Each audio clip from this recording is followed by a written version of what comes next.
ಆಧುನಿಕ ಕರ್ನಾಟಕವನ್ನ ಕಟ್ಟೋದ್ರಲ್ಲಿ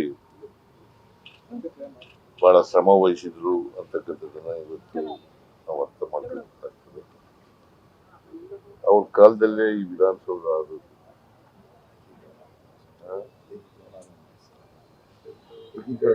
ಹೌದು. ಆಮೇಲೆ ಈ ಬಹುಶಃ ಪಾರ್ಲಿಮೆಂಟ್ ಬಿಟ್ರೆ ಕರ್ನಾಟಕದ ರಾಜ್ಯಗಳಲ್ಲಿ ಇರ್ತಕ್ಕಂಥ ವಿಧಾನಸೌಧ ಇದೆಯಲ್ಲ, ಇದೇ ಬಹಳ ಸುಂದರವಾಗಿರ್ತಕ್ಕಂಥ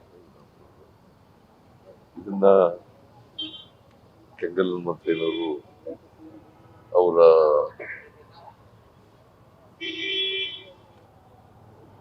ಪ್ಲಾನ್ ಮಾಡಿ ಅವರಿಗೆ ಪ್ಲಾನ್ ಮಾಡಿ ಇದನ್ನ ಕಟ್ಟಿಸಿದಂಥದ್ದು ಅವರು ಅಂತಕ್ಕಂಥದ್ದನ್ನ ಇವತ್ತು ನಾವು ಮಾಡಲಿಕ್ಕೆ ಸಾಧ್ಯ ಇಲ್ಲ. ಇಂಥ ಸುಂದರವಾದಂಥ ವಿಧಾನಸೌಧ ಕಟ್ಟಿಕೊಟ್ಟಿರ್ತಕ್ಕಂಥದ್ದು ಅವರಿಗೆ ಎಂಟೈರ್ ಕ್ರೆಡಿಟ್ ಹೋಗ್ಬೇಕು ಅಂತಕ್ಕಂಥ ಮಾತುಗಳನ್ನು ಜೊತೆಗೆ ಏಕೀಕರಣ ಹೋರಾಟ ಮಾಡ್ತಾರೆ.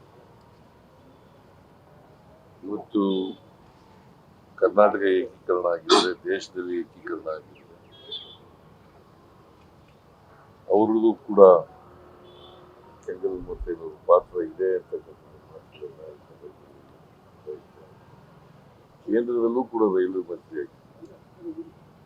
ಆಮೇಲೆ ಅಡ್ಮಿನಿಸ್ಟ್ರೇಟಿವ್ ರಿಫಾರ್ಮ್ಸ್ ಕಮಿಷನ್ ಚೇರ್ಮನ್ ಆಗಿದ್ದಾರೆ. ಅವರು ಕರ್ನಾಟಕಕ್ಕೆ ಸ್ವಾತಂತ್ರ್ಯ ಹೋರಾಟಗಾರರು ಕೂಡ ಆಗಿದ್ರು. ಸ್ವಾತಂತ್ರ್ಯ ಹೋರಾಟದಲ್ಲಿ ಭಾಗವಹಿಸಿ ಆಮೇಲೆ ಅನೇಕ ಸಲಹೆಗಳನ್ನ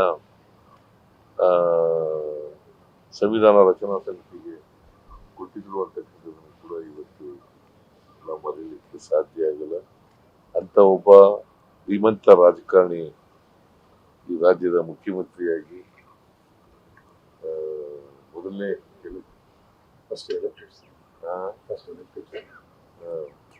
ಮೊದಲನೇ elected CM, elected chief minister ಆಗಿದ್ರು.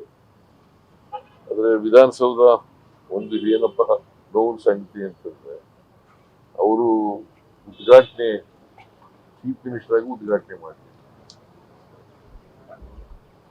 ಚೀಫ್ ಮಿನಿಸ್ಟರ್ ಆಗಿ ಉದ್ಘಾಟನೆ ಬಹಳ ನೋವಿನ ಸಂಗತಿ. ಯಾಕಂದ್ರೆ ಈ ವಿಧಾನಸೌಧಕ್ಕೆ, ಈ ಕಟ್ಟಡಕ್ಕೆ ಬಹಳ ಮುತುವರ್ಜಿ ತಗೊಂಡು ಸ್ವತಃ ಅವರೇ ಎಲ್ಲ ಮುತುವರ್ಜಿಯನ್ನು ವಹಿಸಿ